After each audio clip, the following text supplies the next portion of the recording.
So I think it's worth taking a moment to reflect a bit on the journey of the 2X challenge. And we've already heard from Colin how pivotal it was to get the different DFIs around the world on the journey of gender lens investing, and led to a number of different actions, like really to look at the entire investment process and embed a gender lens. So our journey started, as I'm sure many of you know, at the G7 summit in 2018, and was initially this unprecedented commitment by the development finance institutions to collectively invest and mobilize at least $3 billion over 3 years. And at the time, there wasn't really a very clear definition yet of what we mean by gender finance or gender lens investing. And this goal seemed incredibly ambitious. Everybody thought this was, wow, 3 billion in 3 years. It's an ambitious target. So what we did first was to launch a community of practice and a working group where we brought together the environmental and social and impact specialists from the DFIs, but also the investment teams who were working day to day with clients and investees. And we looked at both the impact case and the business case to make this really sustainable, and identified interesting opportunities along the entire business value chain. So starting with entrepreneurship, of course, looking at businesses founded and run by women and owned by women. Then leadership, looking at the opportunity of gender diversity in leadership and top management on the board of directors. Then we also looked at the employment space and the incredible economic case that we see in closing the gender gap, for example, in the labor force, which we know would boost global GDP by 28 trillion per year, according to McKinsey.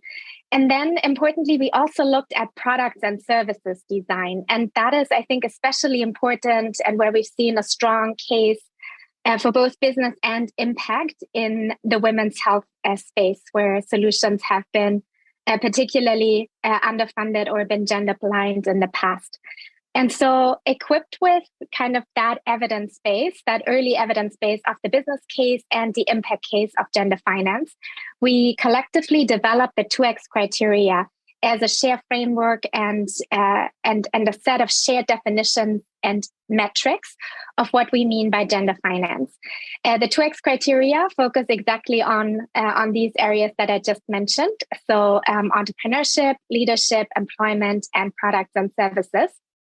And the fifth criterion looks at when we invest in financial intermediaries like financial institutions and funds, how do we look at those criteria both at the level of the institution itself and at the portfolio level?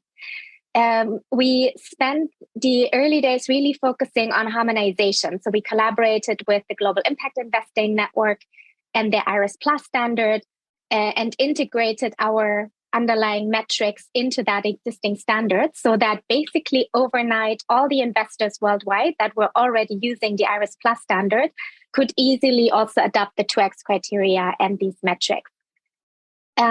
We then also spent significant time, as Colin pointed out, in really working with the set of DFI participants on looking at the investment cycle, at our internal practices and capacity, on how we can become more gender smart in origination and looking at opportunities in the market, but also importantly on value creation. So as we work with our investee companies or financial intermediaries, how can we be much more intentional about how we embed gender as a value driver and as a lens in everything that we do together?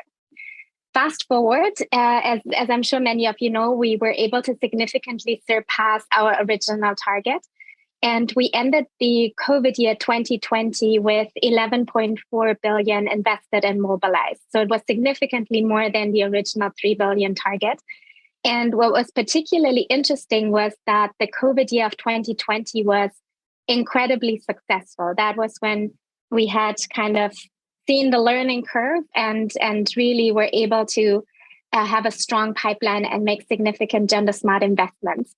which was interesting because it was also a year when there was generally this perception that it might be much harder to make impactful investments and that the pipeline might dry up. When we look at the different investments and case studies, and you can find a range of publications on our website, we really see a wide spectrum of gender smart investments. And Colin has mentioned some really great and impactful ones in the health space. We also had many at the intersection of gender and climate, which was really interesting to see. How we can leverage this nexus and make climate finance more impactful by having a gender lens, and how we can make gender lens investments more climate smart.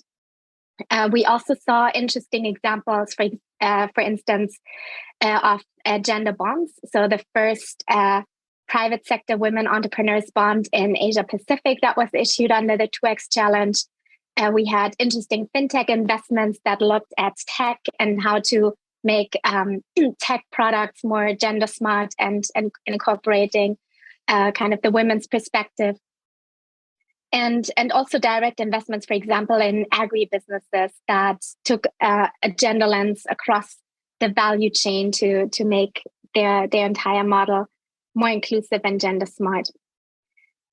We from there, saw a lot of interest from the broad spectrum of capital providers globally who had adopted the 2X criteria, who were interested in joining us at either co-investing or being part of our thematic communities of practice.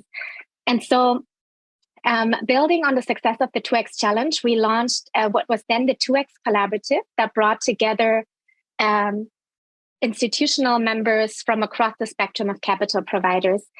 And we set up and scaled various communities of practice, focusing on thematic areas. And one particularly prominent one is our gender and climate finance community of practice, where we collaborated, for example, to develop a very practical toolkit across a range of different sectors to show what the opportunity looks like in practice and how we can make climate finance more gender smart. And that toolkit was launched at COP26 in Glasgow. And since then, we're now at every COP sharing updates and case studies on how this toolkit has enabled catalytic investments. And we're currently exploring how we can work with the range of capital providers and members on creating similar toolkits in other priority areas. And one particularly interesting one is women's health, where we currently see a lot of interest from among our members to do more. As you may Jessica, I don't mean to interrupt you there, but I think with the toolkit, you have a willing membership here from the Women's Health and Empowerment Network to work with you on that women's health toolkit as those metrics for financing are deployed. That would be really great. And perhaps to kind of fast forward on, what's the vision, what's coming next. As you may all have seen, we recently merged with Gender Smart, who was also alongside 2X, a leading field builder, and are now 2X Global, so operating as one integrated organization. We have over 100 member institutions globally across the spectrum of capital, so from philanthropy, the DFIs, private equity, financial institutions, and other types of capital providers.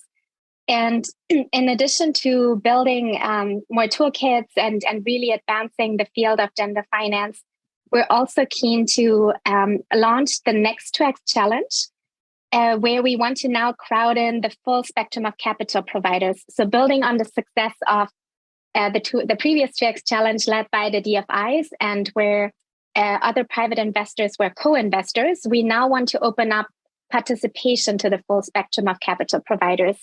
And where we see particularly interesting opportunities is to have kind of like sub-challenges. So where we have our communities of practice interested in specific themes who take a specific focus under the 2X challenge to shift more capital to where it's most needed. And one of the priority areas is, of course, gender and climate, where there's a lot of interest.